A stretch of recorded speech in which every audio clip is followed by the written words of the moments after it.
High, তোমরা সবাই কেমন আছো? আশা করি ভালো আছো। আজকে হচ্ছে রাখি পূর্ণিমা।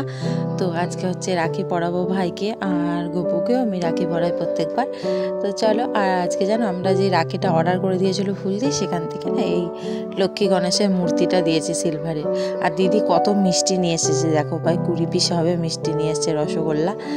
তো চলো, আমি এখন সব ঠিকঠাক করে নিই।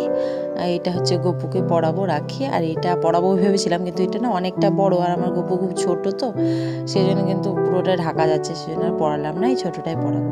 এখানে কৃষ্ণা বলে লেখা আছে। তো চলো, এই যে আমার পুজো কমপ্লিট, পুরো ফুল দিয়ে ধূপ দিয়ে পুরো আমার পুজো কমপ্লিট। গপুকে আমি রাখি পরিয়ে দিয়েছি, আর চকলেট দিয়েছি গপুকে, আর এই চকলেটগুলো হচ্ছে আমরা সবাই খাবো, তো ওখানে রেখেছি প্রসাদ হিসেবে। তো এই যে উপরটাতেও দিয়ে দিয়েছি সব ফুল। ওখানে আমার লোকনাথ বাবা আছে, মহাদেব আছে, গনু আছে, অনেক কেউ আছে, তো সেখানে সব দিয়ে দিয়েছি। তো চলো এখন ভাইকে রাখি পরিয়ে দিই। তো ভাইকে আমি রাখি পরিয়ে দিলাম, এটা হচ্ছে কৃষ্ণা লেখা এখানেও। তো এই যে ভাইকে এখন হচ্ছে প্রদীপের তাপ দিলাম। আর একটা কথা, আমি গোপুকেও কিন্তু প্রদীপের তাপ দিয়েছি, মানে ভাই হিসেবে যখন রাখি পরালাম তখন তো ভাই হিসেবে ট্রিট করতে হবে, তাই না? তো যাই হোক, এখন ভাইকে দিলাম দুটো চকলেট আর খাইয়েছিলাম মিষ্টি।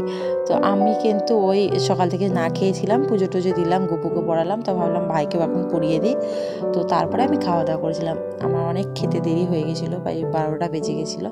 তো এই যে এখন আমি আমার গপুর প্রসাদটাই খাচ্ছি, মানে গপুকে যে চকলেটটা দিয়েছিলাম ওটাই।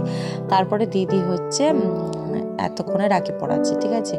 দিদি একটু কাজ ছিল, তো সেই জন্যে দিদি এখন রাখি পড়াচ্ছে, আর আমি হচ্ছে ভিডিও করে দিচ্ছি। আমি সেরকম সাজুগুজু কিছু করতে পারিনি, আর আমার ভিডিও কেউ করে দিদি ছিল না বলে করা হয়নি। আর আমি সাজুগুজু কিছু করিনি, নর্মালি যেরকমভাবে থাকে সেরকমভাবেই করে নিয়েছি। আর দিদি বলছে আমি একটু সাজুগুজু করবো, তো বললাম ঠিক আছে, তুই সেজে গুজেই কর ছবি, তো আমি তুলে দেবো। সেই জন্য দিদি এখন ভাইকে হচ্ছে রাখি পড়াচ্ছে, আর মিষ্টি খাওয়ায় কী এক কাণ্ড, পুরোটা তোমাদের সাথে শেয়ার করতে পারলাম না, তো আমি বলেই দিচ্ছি শোনো। তো রাখি পরানো হয়ে যাওয়ার পর ভাইকে হচ্ছে মিষ্টি খাইয়েছে দিদি। তো ভাইকে মিষ্টি খাইয়েছে, তো ভাইয়ের হচ্ছে পুরো রসগোল্লাটা খাওয়ার সময় হচ্ছে গলায় আটকে যাওয়ার মতন হয়ে গেছে, আর দিদি তো পুরো চমকে যাওয়ার মতো হয়ে গেছে, বাবা আমাকে চেহারাতে লাগছে। তারপরে ভাই বলছে না না ঠিক আছে, আমি ঠিক আছি। তো আমি তো চিৎকার করতে লেগেছি, পুরো রসগোল্লা কেন দিতে হবে, অর্ধেক করে কেটে দিবি। তো ওই নিয়ে, তো এই যে একটা বড় রং পেন্সিল দিয়েছে হচ্ছে আমার ফুলদি, আর ওই ঘড়িটা হচ্ছে দিয়েছে আমার দিদি। তো ওই জন্যে, আর এই যে কয়েকটা ছবি তুলেছি, সেগুলো তোমাদের সাথে শেয়ার করে দিলাম।